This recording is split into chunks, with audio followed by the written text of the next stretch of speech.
আগে ছোট থাকতি নদীর যা কত কুস্তি খেলাইছি রে। কুস্তিতে আসছা তুই? কুস্তিতে শিখাইলামই আমি।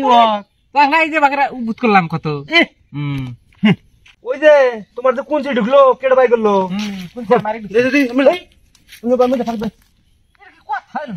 এর কোনো যুক্তির কথা হইলা বসা বসো। এই বাবা করে ফালা দেয় রে, বসা না বসেন তোমার আঙ্গের গাছতলা আসা আঙ্গের ধাক্কা টাকা ফালা দাও না, বসা রাখবো না। পোশাকটা করলো কি বয় তাহলে গল্প করি ফোন বুঝছা কি আমার দাদার খবর তো তুই কো হারবি না, তুই ছোট আছিলি না। দাদা খবর আমি কম না। তুই তুই দুজনে জানা আসেন না আমার দাদা কি এরকম বড় লোক ছিল। এটা শুনলে মানে এখন শোনা না বিক্রি করে খাই তাহলে ঘটনাটা ফোন কি তোরা বলে তোমার দাদার সোনের ঘর ছিল। হ্যাঁ দেড় শত সোনের ঘরই আছিল। তাহলে চিন্তা কর মাসে সোনের ইত্যাদি ঘর তোলার ইবানে দেড় শত খালি সোনের ঘরই আছিল। আসিল না সে সোন বেছে না আমরা তিনটে করে দিলাম। আসিল না তুই আসিল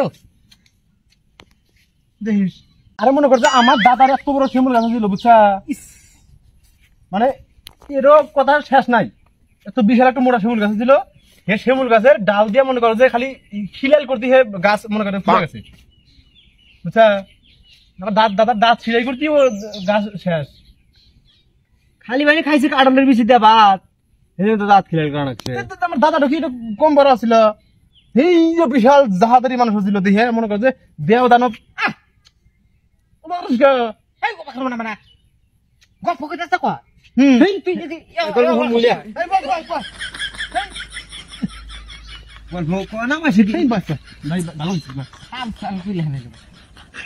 মনে কর যে আমার দাদা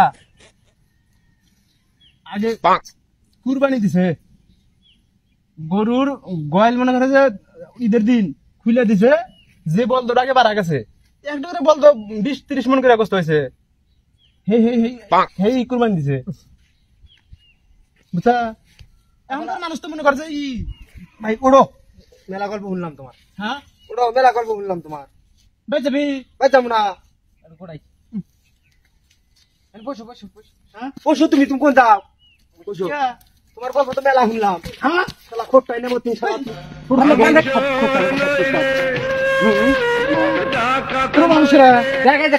কত প্রকার কি কি বোঝাইতেছি কি ব্যাটাকে ছাল বাকলা তুই ঢালাইছিস এই যে এই যে এই বাবা করো তোর মানুষ কে ও বাগুরি কে কথা কইবা কইবা আবার এই যে এটা কি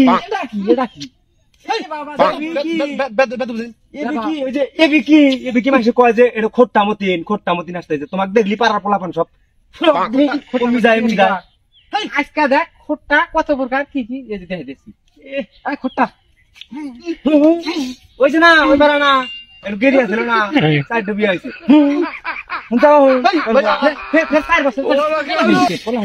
মাগো কি বাড়ি গ্রামের মানুষ সব নেশ মাছ খোট্টা চাপ করে দিবা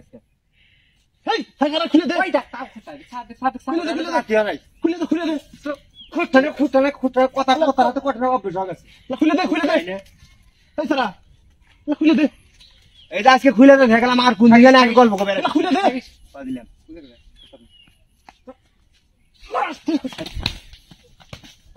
বাবা শালারা একলা পাইছাস আজকে আমাকে একলা পাইছাস। হ্যাঁ আইসিস আসা লাগবো। ইস শেষ করছে বইয়ে কব যে ছাল কিসের না কি কম আমি এখন আমারও তো কম দোষ না, আমারও তো কম দোষ না। এই খোটানের জন্য বইয়েরও তো কম কথা শুনলাম না। ধনের একটা অভ্যাস হয়েছে